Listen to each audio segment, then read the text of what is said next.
Assalamualaikum students. Today we are to solve May June 2026 paper 1 2 paper 1 variant 2. Question number 1. What are advantages to a business of operating as a limited company? Limited company operate करने का business को फ़ायदा क्या है? No requirements to publish financial statements. No, publish करनी होती हैं. Payment of dividend on shares is discretionary. Yes, this is discretionary. Separate legal identity. Yes, this separate legal identity. Unlimited liability. No, liability is limited. So 2 and 3 C is the right option. Inventory is valued at lower of inventory is valued at the lower of cost and net realizable value. Which accounting principle? This is prudence concept. The trial balance of a sole trader contain an entry for gross profit. Which account balances were also included in the trial balance? बेटे जब gross profit calculate हो जाए तो फिर इसका मतलब आपकी sales returns, opening inventory, आपकी परचेजेस, आपकी कैरेज इनवर्ड, आपकी परचेज रिटर्न और आपकी क्लोजिंग इन्वेंट्री यूज़ हो चुके हैं. सिर्फ इनमें क्लोजिंग इन्वेंट्री है जो दो जगह पर आती है, एक जगह पर यूज़ हो चुकी है, एक जगह पर रह गई है. तो इसलिए ये जितनी बातें मैंने आपको बताई हैं उसमें सिर्फ क्लोजिंग इन्वेंट्री आपकी ट्रायल बैलेंस में शो होगी और कोई चीज़ ट्रायल बैलेंस में शो नहीं होगी. सो ओपनिंग कैपिटल आएगा और क्लोजिंग इन्वेंट्री आएगी. क्लोजिंग इन्वेंट्री आएगी और क्लोजिंग कैपिटल क्यों नहीं आएगा? क्योंकि अभी profit for the year calculate नहीं हुआ. तो ये दोनों चीज़ें आ जाएंगी जी. अच्छा जी, number 4. A company purchased a delivery van for 20,000 at the start of the year. Other costs relating to the van period during the period as shown. What is revenue expenditure? Revenue expenditure वो expenditure है जो income statement में आएगा. Insurance जो है ये income statement में आता है. Painting van with the company logo ये कैपिटल एक्सपेंडिचर है, ये इनकम स्टेटमेंट में नहीं आएगा, तो ये रेवेन्यू एक्सपेंडिचर नहीं है. रिपेयर एंड सर्विसेज ये भी इनकम स्टेटमेंट में आएगा. फ्यूल जो है ये भी इनकम स्टेटमेंट में आएगा. तो अब ज़रा देखें कि इनकम स्टेटमेंट में क्या क्या चीज़ें आ रही हैं. 10,000, 3,000 एंड 1,000. 10 + 3 + 1 14,000 हो गया. सो 14,000 इज़ द आंसर. और अगर इसमें वो डेप्रीसिएशन का रेट भी दिया होता तो इसकी डेप्रीसिएशन भी हम रेवेन्यू एक्सपेंडिचर्स में कैलकुलेट करते. Number 5. An existing motor vehicle was part exchange for a new motor vehicle. Which entries record the part exchange? अब बेटे देखें, जब हम डिस्पोजल अकाउंट बनाते हैं, जब हम मोटर व्हीकल का अकाउंट बनाते हैं तो पार्ट एक्सचेंज को कैसे रिकॉर्ड करते हैं? जब हम पार्ट एक्सचेंज करते हैं तो हम एक नई व्हीकल ख़रीदते हैं, बदले में लेते हैं जो आपने एक पुरानी मोटर व्हीकल उनको दी होती है. तो अगर पुरानी मोटर व्हीकल बाहर बेचते तो हम यहाँ पे बैंक लिख देते. अब हमने बाहर नहीं बेचा तो इसलिए बैंक नहीं लिखेंगे, इसकी बजाय हमें एक नई मोटर व्हीकल मिल गई है तो बैंक नहीं लिखेंगे, इसकी जगह पर हम लिखेंगे न्यू मोटर व्हीकल. ठीक है. और इसका सेकंड इफेक्ट जो है वो मोटर व्हीकल के अकाउंट में आ जाएगा. यहाँ पर लिख देंगे डिस्पोजल. तो फिर इसकी एंट्री क्या बनेगी? Motor vehicle will be debited and disposal will be credited. So this will B the answer. Number 5 का आंसर ये है. ये अगर आपको डिस्पोजल अकाउंट का फॉर्मेट आता है तो आप इसका आसानी से आंसर दे सकेंगे जी. नंबर 6 पर आ जाए. A business acquired a non current asset. सबसे पहले बेटे अब ये देखिए कितना लेंथी क्वेश्चन है. इसका तरीका ये होता है कि सबसे पहले रिक्वायरमेंट पढ़ लें कि क्वेश्चन आपसे रिक्वायर क्या कर रहा है, फिर उसके बाद जो है आप उसको सॉल्व करना चाहिए, ताकि आपको क्वेश्चन पढ़ते हुए आपके माइंड में चीज़ें जो है वो इकट्ठी होनी शुरू हो जाएं कि आपने किन चीज़ों को देखना है. अब करेक्टेड प्रॉफिट निकालना है. अब उन्होंने कहा है कि जी उन्होंने प्रॉफिट निकाला है 65,000. और अब देखते हैं क्वेश्चन में हुआ क्या है. आपने 25,000 का एक एसेट अक्वायर किया, आपने डेप्रिसिएट करना है उसको over a life of 4 years और रेजिडुअल वैल्यू उसकी 5,000 रखनी थी. इसका मतलब ये है कि 25,000 - 5,000 is equal to 20,000 divided by 4. 5,000 इसकी डेप्रिसिएशन आनी थी. पर ईयर की। अब उन्होंने कहा जी the non current asset was sold at the end of the same year, उसी ईयर में बेच दिया आपने।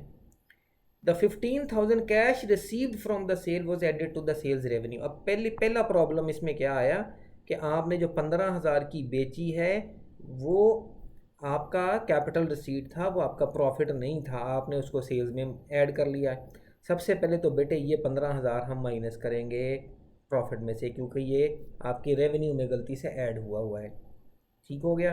अब उसके बाद उन्होंने कहा है कि the no account was taken off the profit और लॉस ऑन डिस्पोजल। अब प्रॉफिट और लॉस ऑन डिस्पोजल कितना है?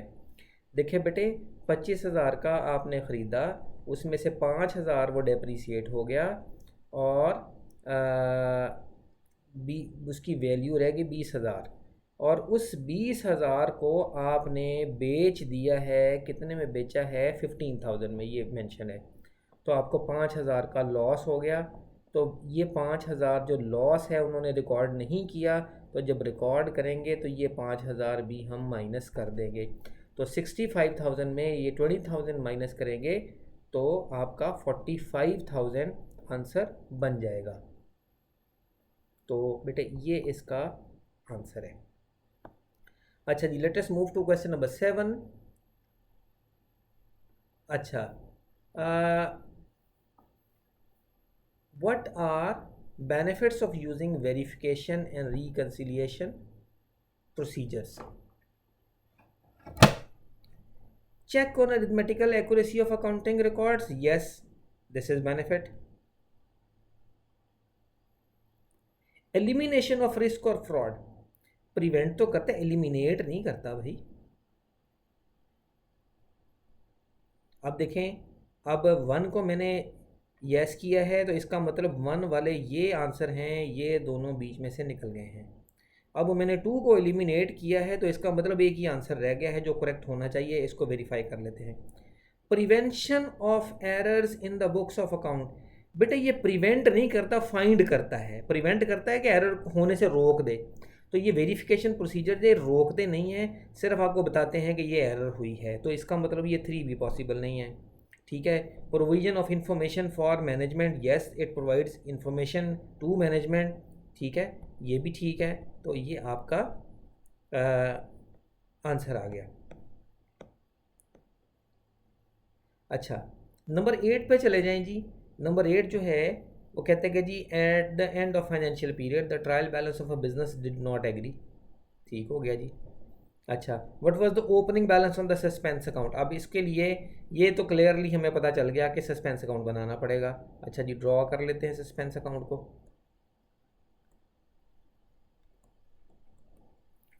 अब वो ये कहता है कि sales account was under cast by 23,600। बेटे सेल्स जो है वो क्रेडिट होती हैं, आपने कम क्रेडिट की हैं, सेल्स को क्रेडिट कर देंगे तो आपका सस्पेंस अकाउंट डेबिट हो जाएगा।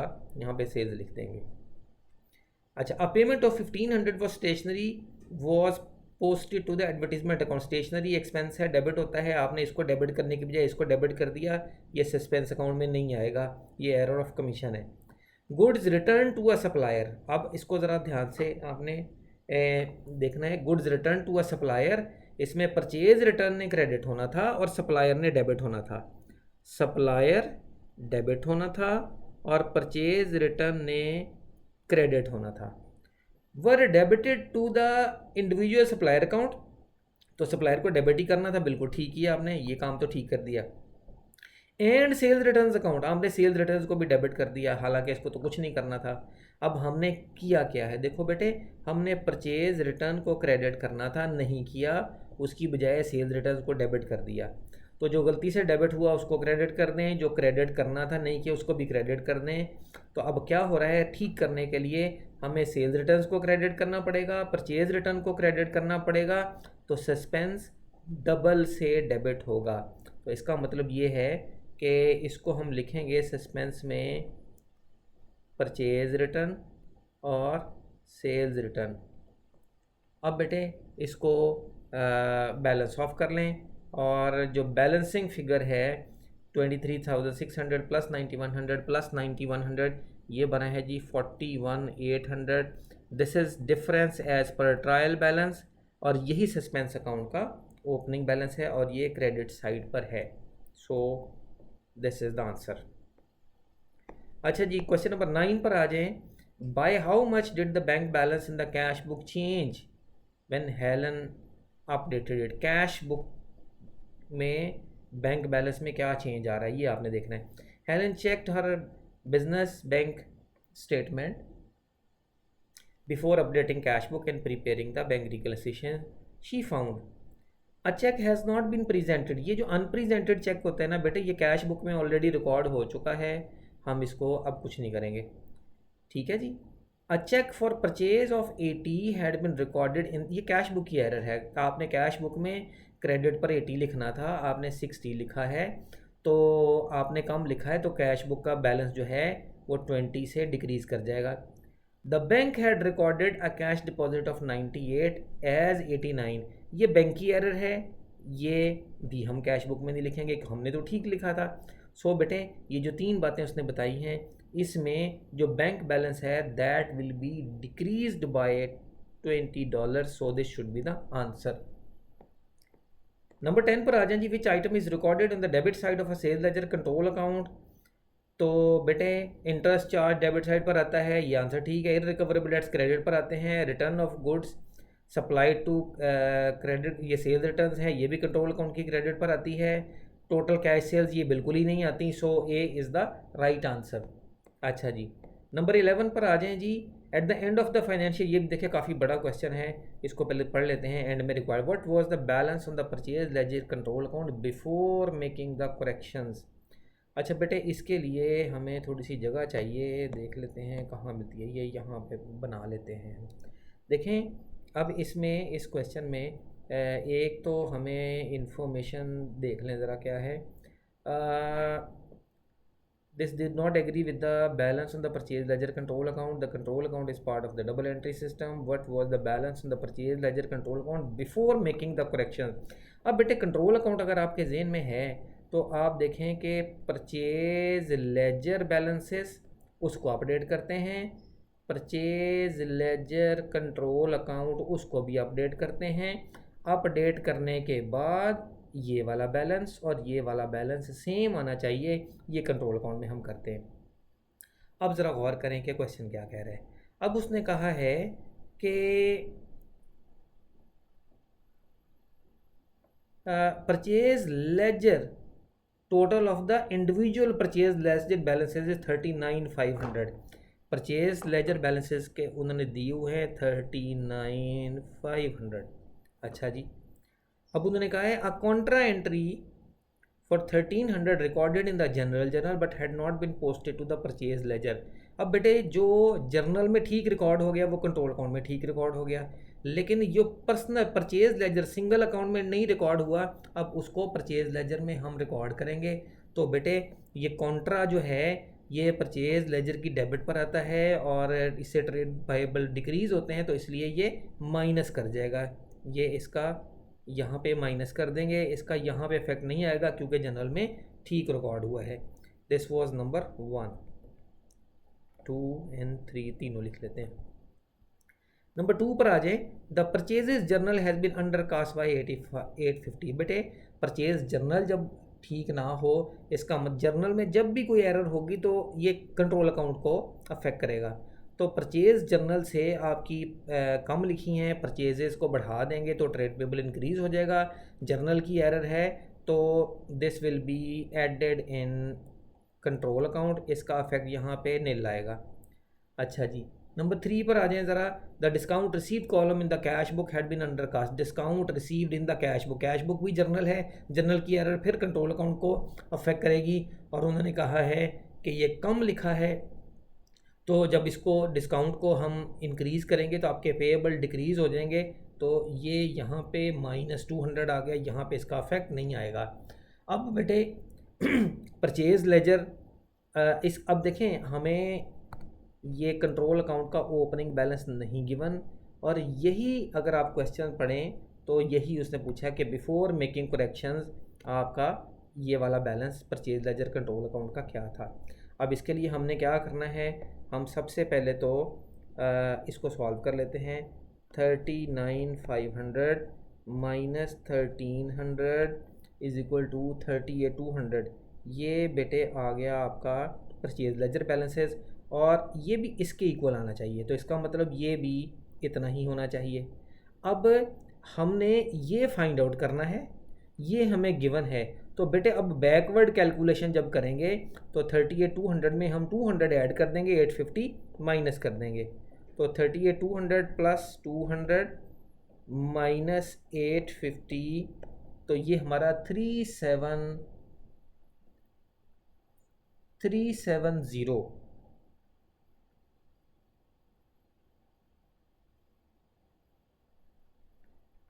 38,200 प्लस 200 माइनस 850 3,7,550, ये हमारा 3,7,550 हमारा आंसर है। अब देखते हैं 3,7,550, ये आपका आंसर आ गया 11 का। अच्छा जी, number 12, A business maintains an allowance for irrecoverable debts of 2% of trade receivables। मैंने पिछले पेपर में बताया था कि this is new name of provision for doubtful debts. At the start of financial period the business had a balance on its irrecoverable allowance for irrecoverable debts of 4,500। अब उन्होंने कहा है कि जी ये जो है अलाउंस फॉर इररिकवरेबल डेट्स का 4,500 है, इसका क्रेडिट बैलेंस होता है। During the year irrecoverable debts had been written off, इसका प्रोविजन के साथ कोई ताल्लुक नहीं है। At the end of the financial year trade receivable 180,000 के, और उसकी क्लोजिंग प्रोविजन जो है 180,000 का 2% हमने कैलकुलेट करना है, तो 180,000 इंटू 2%, ये आपका आ गया 3,600। So the closing balance is, ये आपका बैलेंस कैरी डाउन आ गया, ये आपका बैलेंस ब्रॉड डाउन आ गया। अब ये बेटे डिक्रीज इन प्रोविजन है। अब उसने क्या कहा है, which entry appeared in the allowance for irrecoverable debt to make the transfer to the statement. अब बेटे ये डेबिट पर 900 अगर हम लिखेंगे तो यही इसकी एंट्री बनती है, और यही इसकी जो है वो रिक्वायरमेंट है, और यही इसका आंसर है। सो 12 का बी है कि हम अलाउंस फॉर इररिकवरेबल डेट की डेबिट पर ये 900 लिखेंगे, तो ये हमारा अकाउंट कंप्लीट हो जाएगा। अच्छा जी, नंबर 13 पर आ जाएं। The draft statement of profit for the law और प्रॉफिट और loss of a business showed a profit for the year इतना, फिर करेक्टेड प्रॉफिट हमने कैलकुलेट करना है। अच्छा जी, हम देखते हैं अब कि क्या क्या एरर्स हुई हैं। अच्छा जी, नंबर 13 में उन्होंने कहा है कि commission received 1,200 had been credited to the rent receive. हमने नाम बदल दिया है, सिंपल, हमने कमीशन रिसीव लिखना था, रेंट रिसीव लिख दिया, तो भाई इससे तो प्रॉफिट को कोई इफेक्ट नहीं पड़ेगा, ठीक है ना। हमने प्रॉफिट लिखा तो है ना, कमीशन रिसीव की बजाय रेंट रिसीव लिख दिया, तो it will not affect profit. Bank charges 1,600 had not been accounted for, तो बेटे अब बैंक चार्जेस हमने नहीं लिखे, तो अब लिख देंगे तो प्रॉफिट कम हो जाएगा। A payment of 2,000 for wages had been credited to the wages account. अब ज़रा गौर करें, वेजेस एक्सपेंस है, डेबिट होता है, आपने डेबिट करने की बजाय क्रेडिट कर दिया, क्रेडिट करने से एक्सपेंसेस डिक्रीज़ हो गए, तो बेटे उल्टा कर दिया। मैंने पहले भी बताया था कि जब भी उल्टा करेंगे डबल से ठीक करना पड़ेगा। अब आपका 4,000 से एक्सपेंस इंक्रीज़ कर जाएगा, और 4,000 से आपका प्रॉफिट डिक्रीज़ कर जाएगा। अब 134,000 minus 1,600 minus 4,000 will be the correct answer. It is 128,400. So this is the answer.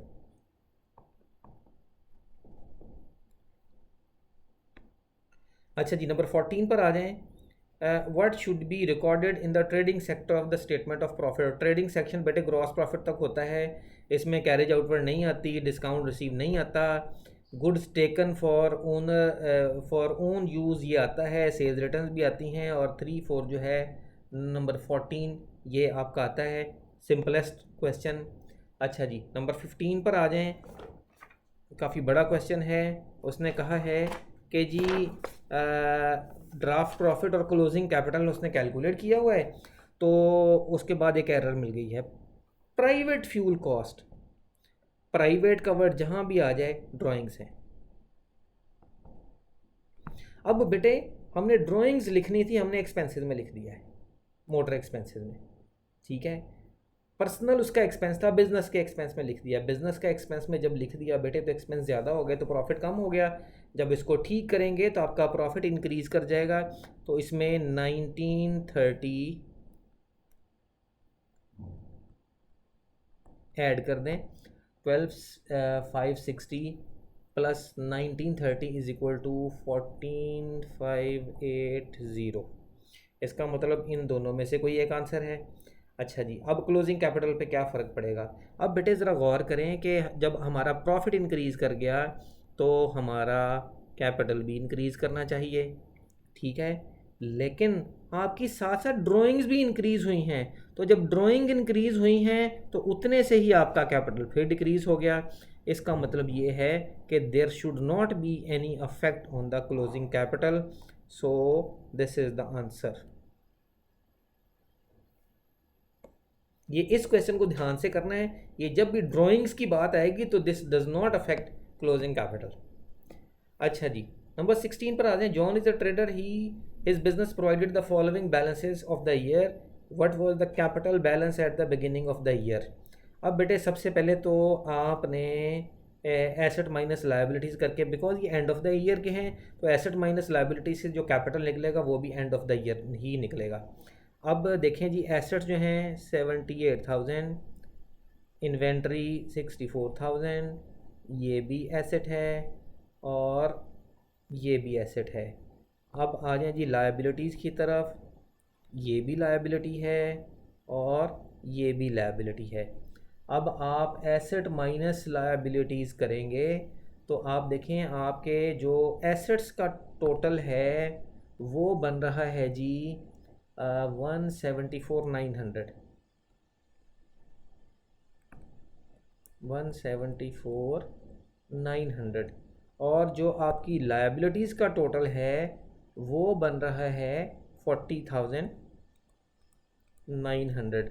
अब बेटे आपका जो क्लोजिंग कैपिटल निकला है वो एसेट माइनस लायबिलिटीज़, ये मैंने लायबिलिटीज़ की हेडिंग देना भूल गया हूँ, ये आपकी लायबिलिटीज़ आ गए और आपका कैपिटल आ गया जी asset minus liabilities, it is 134,000। अब ये क्लोजिंग कैपिटल है। देखें हम क्या करते हैं, अब हमारे पास गिवन जो है that is loss for the year. देखें ज़रा गौर करें इक्वेशन क्या बनती है। ओपनिंग कैपिटल, इसमें अगर प्रॉफिट होता तो ऐड कर देते, अगर लॉस होता तो माइनस कर देते, और ड्राइंग्स भी होती तो वो भी माइनस करते, वो है नहीं, तो is equal to closing capital. अब बेटे क्लोजिंग कैपिटल हमारे पास है 134,000 और लॉस है हमारे पास 4900 का। तो अब ज़रा देखें हमने बैकवर्ड कैलकुलेशन करनी है, तो 134,000 प्लस 4900, ये हमारा आंसर आ जाएगा ओपनिंग कैपिटल 138,900, 138,900। क्लोजिंग कैपिटल से बैकवर्ड जाना है, हमने ऊपर से आते हुए लॉस को माइनस किया था, नीचे से जाते हुए प्लस कर देंगे। So the answer will be 134,000 plus 4900, ठीक है जी। अच्छा जी, नंबर 17 पर आ जाएं। What is the provision of partnership act 1890, partner will be charge interest on drawing, no. अब प्रोविजन ऑफ पार्टनरशिप एक्ट कहती है कि अगर आपने एग्रीमेंट नहीं लिखा हुआ तो no interest on drawing, no salary, no interest on capital, profits and losses will be shared equally, so this should be the answer. अच्छा जी, अब उन्होंने कहा है कि जी 18 में डी, जे एंड के and partnership they do not have a partnership agreement, ये भी पिछले क्वेश्चन से मिलता जुलता है। अच्छा जी, उन्होंने कहा है कि जी what was the credit balance of J's current account. अब इसके लिए हमें करंट अकाउंट ड्रॉ करना पड़ेगा, यहाँ ड्रॉ कर लेते हैं। अब उन्होंने कहा कि जी करंट अकाउंट ओपनिंग बैलेंस जे का है 2800 डेबिट, और उसके बाद उन्होंने कहा है कि जी ड्राइंग है जे की 6500, तो ये भी इधर आ जाएंगी, ड्राइंग करंट अकाउंट में डेबिट पर आती हैं। और उसके बाद उन्होंने कहा जी प्रॉफिट है 36,600। अच्छा जी, ये this will B divided by 3, 36,600 divided by 3, 36,600 divided by 3, ये आ गया 12,200, ये आपका प्रॉफिट शेयर आ गया।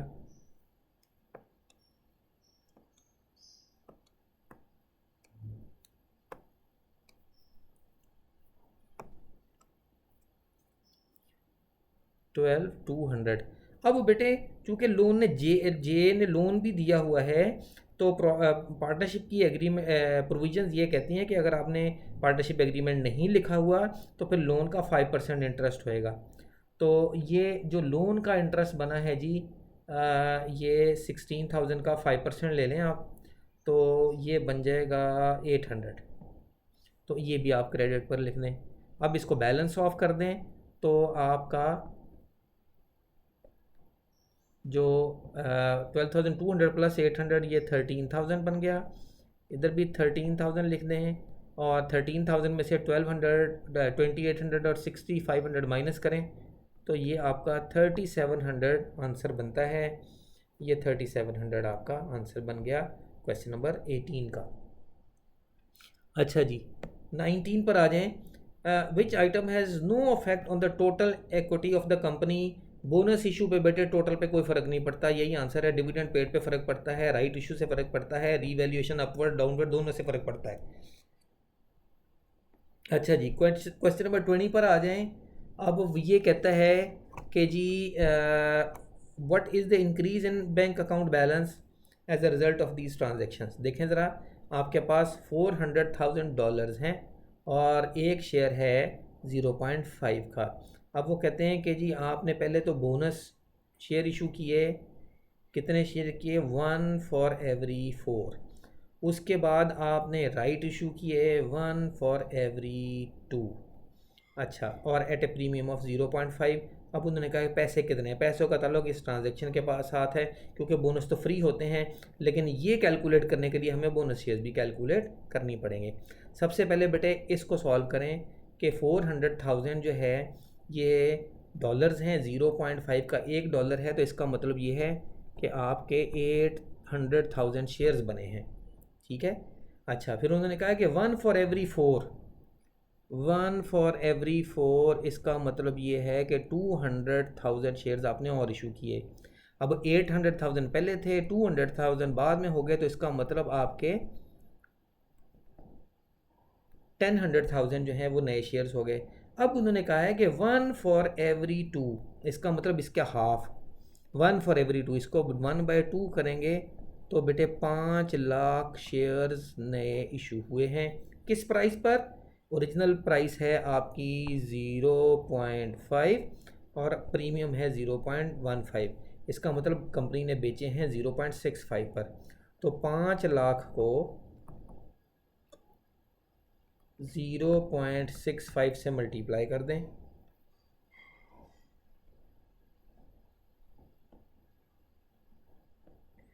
$325,000। ये आपका आंसर आ गया 20 का। अच्छा जी, which statement about users of accounting information are correct? Share holders will always receive higher dividend when profit margin increase. Profit margin increase करने से आपका प्रॉफिट तो इंक्रीज किया, लेकिन शेयर होल्डर्स को डिविडेंड मिलेंगे कि नहीं? अगर इन्वेस्टमेंट करनी हुई तो वो डिविडेंड ज़्यादा नहीं देंगे। ठीक है, एक्सपेंशन कर सकते हैं, ये ज़रूरी नहीं है। अच्छा जी, फिर उसके बाद उन्होंने कहा है कि जी employees are interested in the profitability liquidity. Employees interested हैं जी, क्यों नहीं? प्रॉफिट बिजनेस कमाएगा तो जॉब सिक्योर होगी। Managers have no interest in the financial statement of other similar business. Managers ने अपनी भी एफिशिएंसीज कैलकुलेट करनी होती हैं, तो मैनेजर आर इंटरेस्टेड, तो इसलिए ये नो इंटरेस्ट लिखा हुआ है, तो ये गलत हो गया। अब suppliers who trade with the company will find trade receivables turnover useful.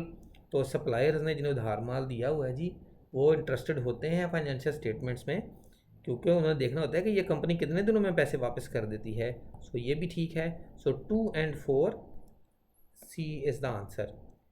22, how is the non current asset turnover calculated? Simple सा क्वेश्चन है, अगर आपको फॉर्मूला आता है तो आपको ये क्वेश्चन आता है। So net revenue over net book value of non current assets, this is the answer. 23 पर चलते हैं जी। Workers are paid at a basic rate of 25 per hour working 8 hours a day for 40 hours week. अच्छा, अब ज़रा देखें कि 40 hours का वीक है और उन्होंने एक जॉब है जिसको फिनिश करना है, उसके लिए 8 वर्कर्स चाहिए, 10 आवर्स पर डे चाहिए और Monday to Sunday 7 days a week चाहिए और 2 वीक्स के लिए चाहिए। तो और वो कहते हैं कि जी जो एक्स्ट्रा आवर्स हैं उनको 40% आपने प्रीमियम भी देना है। अब बेटे पहले तो प्रीमियम कैलकुलेट कर लेते हैं, बाकी चीज़ें बाद में कैलकुलेट। देखें, अगर आपका 25 बेसिक रेट है तो 25 का 40%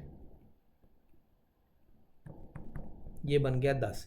इसका मतलब ये है कि आप जब एक्स्ट्रा काम लेंगे तो $35 पर आवर पे करेंगे, जब आप नॉर्मल वर्किंग आवर्स काम लेंगे तो $25 पर आवर पे। अब आवर्स कैलकुलेट करते हैं।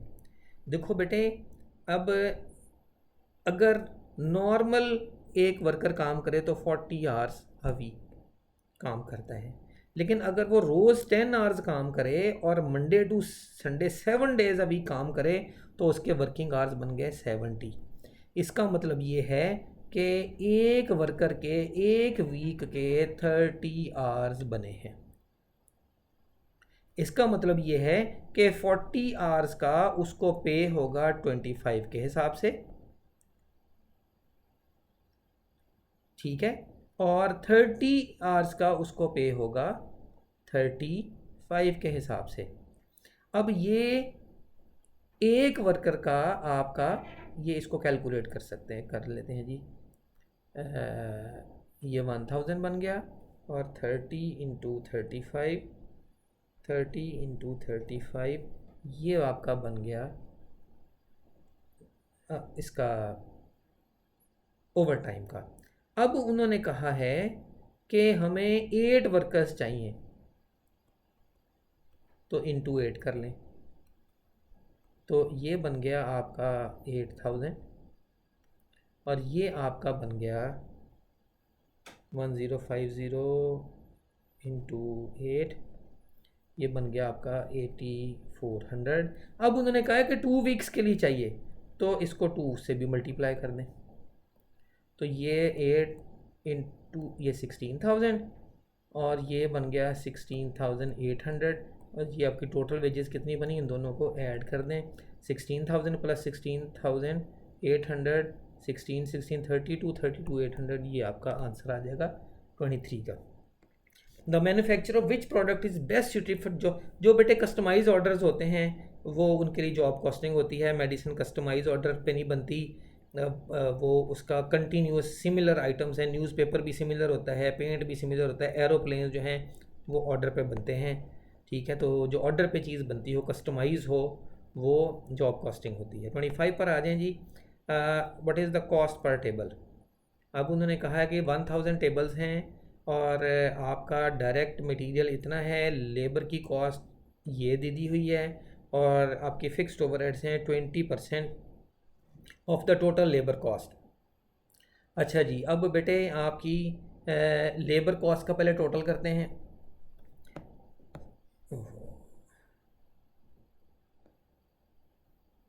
7500 प्लस 20000 प्लस 5500, ये आपकी लेबर कॉस्ट बन गई 33000। अब उन्होंने कहा है कि इसका 20% जो है वो फिक्स्ड ओवरहेड्स हैं, तो फिक्स्ड ओवरहेड्स भी कैलकुलेट कर लें इनटू 20%, ये आपका बन गया 6600। अब बेटे टोटल कॉस्ट कैसे आएगी, material plus labour plus overheads, ये टोटल भी कैलकुलेट कर लेते हैं। तो 6600 प्लस 33000 प्लस 8000, ये आपका बन गया 47600। अब उसने कहा है कि 1000 टेबल बनाए हैं, इसको डिवाइडेड बाय 1000 कर दें तो आंसर विल बी 47.6, तो ये आपका आंसर बन जाएगा 25 का। अच्छा जी, 26 पर आ जाएं जी। अब उसने कहा है कि what is the overhead absorption rate पर आर। बेटे एब्जॉर्प्शन रेट जब भी कैलकुलेट करना है you need budgeted information only. So absorption rate is 136 budgeted overheads divided by budgeted hours. Simple इसको डिवाइड कर दें, budgeted overheads divided by budgeted hours, you will get the answer. So this is the answer. अच्छा जी 27 पर आ जाएं. A company calculated its profit using marginal costing and absorption costing, the profits were same. बेटे profit हमेशा marginal absorption के सिर्फ उस वक्त सेम होते हैं जब आपकी ओपनिंग और क्लोजिंग इन्वेंट्री सेम हो या बिल्कुल ना हो, या सेंटेंस में लिखा हो कि जी production and sales are same. तो पढ़ लेते हैं. Greater than break even no, greater than sales, उसने कहा है कि production unit greater than sales no, same as break even no, they were the same as the production units are the same as sales. So this is the answer. अच्छा जी 28 पर आ जाएं. which statement is not an assumption in the break even analysis? all units produced are sold. this is an assumption. cost can only be divided into fixed and variable, ये भी assumption है. ये देखो ये भी एजम्पशन है, ये भी एजम्पशन है. The total revenue and total cost है रिप्रेजेंटेड बाय स्ट्रेट लाइन, ये भी एजम्पशन है. और उन्होंने पूछा which is not an assumption. Unit selling price, unit variable cost and unit fix cost remain constant. बेटे ये भी कांस्टेंट रहता है, ये भी कांस्टेंट रहता है. फिक्स कॉस्ट पर यूनिट जो है, अगर यूनिट ज़्यादा बनाएं तो फिक्स कॉस्ट पर यूनिट कम हो जाती है, कम बनाएं तो ज़्यादा होती है. So this is not an assumption. So D should be the answer. अच्छा जी let us move to the question number 29. अच्छा जी in the month of June a manufacturing business produce 1200 units and sold 1000 units. No inventory on 1 June. Opening inventory कोई नहीं, और closing inventory ज़ाहिर है यहाँ पे नज़र आ रही है कि 200 यूनिट्स होगी. अच्छा जी यूनिट सेलिंग प्राइस है, वेरिएबल कॉस्ट है और फिक्स कॉस्ट है. Which statement is correct. अब बेटे आपको एक बात समझनी चाहिए, वो बात ये है कि मार्जिनल कॉस्ट और एब्जॉर्प्शन कॉस्ट, इन दोनों के प्रॉफिट में जो फ़र्क होता है वो सिर्फ एक वजह से होता है कि इन्वेंट्रीज़ में फ़िक्स कॉस्ट कितनी है. अब मैं आपको एक पहले तो शॉर्टकट बता देता हूँ, फिर मैं आपको इसकी पूरी कैलकुलेशन समझाने की कोशिश करता हूँ. अब बेटे इसका शॉर्टकट ये है कि आप देखें कि आपके 30,000 फिक्स कॉस्ट है और आपने यूनिट्स प्रोड्यूस किए 1200 डिवाइडेड बाय 1200 कर दें, और फिर आपके यूनिट्स जो इन्वेंट्री में हैं वो आपके 200 हैं, तो आपको इसको 200 से मल्टीप्लाई कर दें. ये इसको कैलकुलेशन करते हैं जी. 30,000 डिवाइडेड बाय 1200, एक मिनट है, 30,000 डिवाइडेड बाय 1200, ये आपकी पर यूनिट कॉस्ट आ गई. 200 आपके यूनिट्स हैं 5000. अब इसका मतलब ये है कि आपकी इन्वेंट्री में $5000 हैं एब्जॉर्प्शन कॉस्टिंग के, और जो मार्जिनल कॉस्टिंग में नहीं है. तो बेटे जिसकी क्लोजिंग इन्वेंट्री ज़्यादा होगी उसकी कॉस्ट ऑफ सेल्स कम होगी और उसका प्रॉफिट ज़्यादा होगा. तो आपने सिंपल ये देखें कि अगर क्लोजिंग इन्वेंट्री ज़्यादा है ओपनिंग से, इस केस में वो ज़्यादा ही है क्योंकि ओपनिंग इन्वेंट्री है ही नहीं, तो एब्जॉर्प्शन का प्रॉफिट ज़्यादा होगा. तो this should be the answer. दूसरा तरीका जो है आप इसको सॉल्व कर लें, आप इसको मार्जिनल से भी सॉल्व करें, एब्जॉर्प्शन से भी सॉल्व करें, और सॉल्व करने के बाद आप प्रॉफिट कैलकुलेट करेंगे तो आपका प्रॉफिट कैलकुलेट सही हो जाएगा. अच्छा 30th में which statement about cost volume profit analysis is correct. It can help to achieve reduction in fix cost. No, it can only be shown in the form of a graph. Calculation भी की जा सकती है. It is useful for long term decision. बेटे ये cost volume profit analysis short term के लिए होता है, क्योंकि लॉन्ग टर्म में आपकी फ़िक्स कॉस्ट भी वेरिएबल बन जाती है, आप उसको चेंज कर सकते हैं. शॉर्ट टर्म में आपकी फ़िक्स कॉस्ट फिक्स रहती है. ठीक है जी. अच्छा जी बेटे ये जो है ना, अब आपका काम ये है कि ये जो मैंने शॉर्टकट बताया है इसको भी अप्लाई करें, और अगर आपको शॉर्टकट की समझ नहीं आती तो मुझे इसको सॉल्व करने की कोशिश करें. दोनों से प्रॉफिट अलग अलग कैलकुलेट कर लें, और अगर आपसे प्रॉफिट नहीं कैलकुलेट होता तो फिर मुझे बता दें कमेंट्स में, मैं आपको इसका सॉल्यूशन जो है वो कमेंट में सेंड कर देता हूँ. Thank you. अल्लाह हाफिज़.